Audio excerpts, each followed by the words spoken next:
When my wife was diagnosed, my initial feelings were this was the start of a very long journey. The fact is, I didn't know what lymphoma was. I never even heard of the word. But then it suddenly became the whole of my life. I never thought, once they told me that I had lymphoma, that I was going to die. I thought, when nobody knew what was wrong with me, that I was going to die.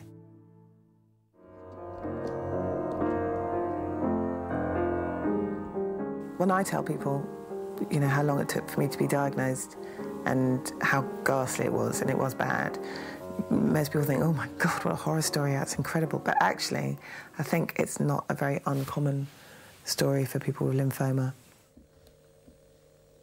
It is possible to be looking for the positives constantly in what could be a negative experience, and you know, whether that's by climbing a mountain or doing a sponsored walk and raising money or simply just talking about it.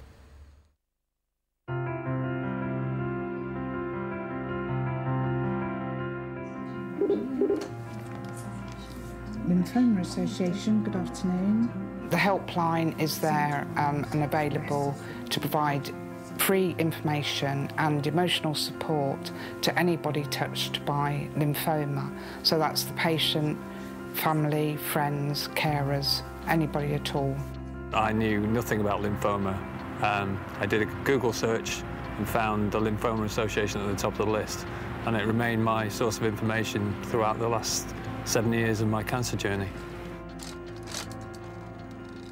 I was diagnosed in April 2000 with non-Hodgkin's lymphoma. Treatment started straight away and was successful. It didn't then relapse until 2005, which was expected in that case.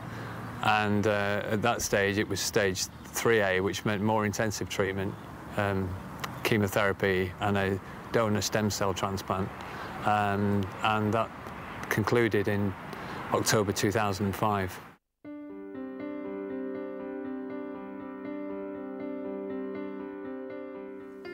Right, chemotherapy. The buddy scheme exists to put people in touch with others who've been through a similar experience of lymphoma. When you're told something new is going to happen to you, you know, you're just frightened. So if somebody can take a little bit of that fear away by telling you their experience, then, you know, it makes life easier.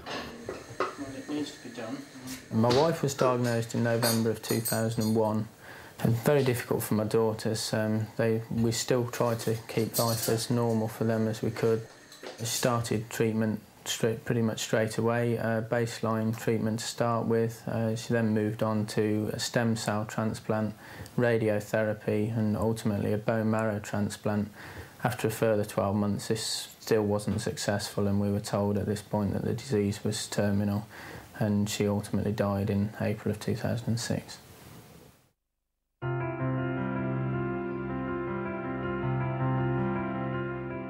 Welcome to the first meeting for some while, it seems. Support groups play a pretty vital role for patients and their families, and we're pretty much there from diagnosis all the way through, and most of the people who attend, a lot of them are off treatment. Excellent. They can discuss their feelings, their emotions, what to expect, and their afterthoughts with other people who've shared similar experiences. He says, OK, we'll give you 6 weeks. I goes, no, 8. So he gave me 7. The good thing is you will come out feeling so much better, and you will feel the positiveness of other people, and just seeing them a few years down the line, it gives you so much hope.